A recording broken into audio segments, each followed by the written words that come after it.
Law of diminishing marginal utility.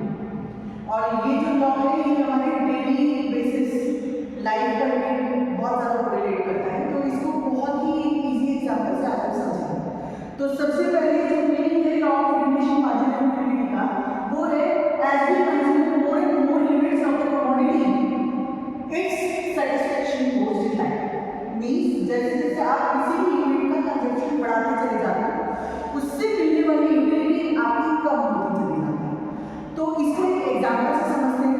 आप daily basis पे खाना भी खाते हैं, रोटी खाते हैं, किसी की डोज 3 रोटी की होती है, किसी की डोज 4 यूनिट की, 5, इस तरीके से अलग अलग सबकी डोज होती है।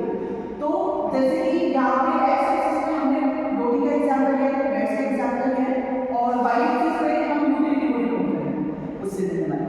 तो जब कोई इंसान भूख लग रही है और उस टाइम पे पहले रोटी खाता है, तो उससे मिलने वाला सैटिस्फैक्शन सबसे ज़्यादा होता है।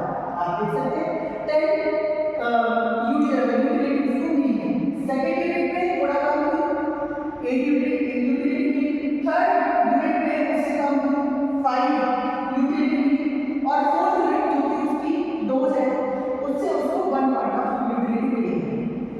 अब आगे मतलब कहते हैं एक और उससे अगली रोटी अगर वो लेता है, उस इंसान को बिल्कुल 0 यूटिलिटी मिली, लेकिन अगर उसके बाद भी वो कंजम्पशन बढ़ाएगा तो अब उससे मिलने वाली यूटिलिटी उसकी नेगेटिव में चली जाएगी।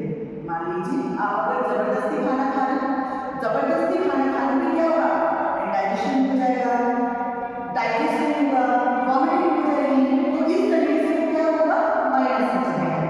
तो ये हमने नेगेटिव यूटिलिटी को डिनोट किया है, जो कि ऐसे यूनिट कंजम्पशन करने में चली गई है। तो the law states that when the person consumes more and more units of the commodity it's utility goes on declining.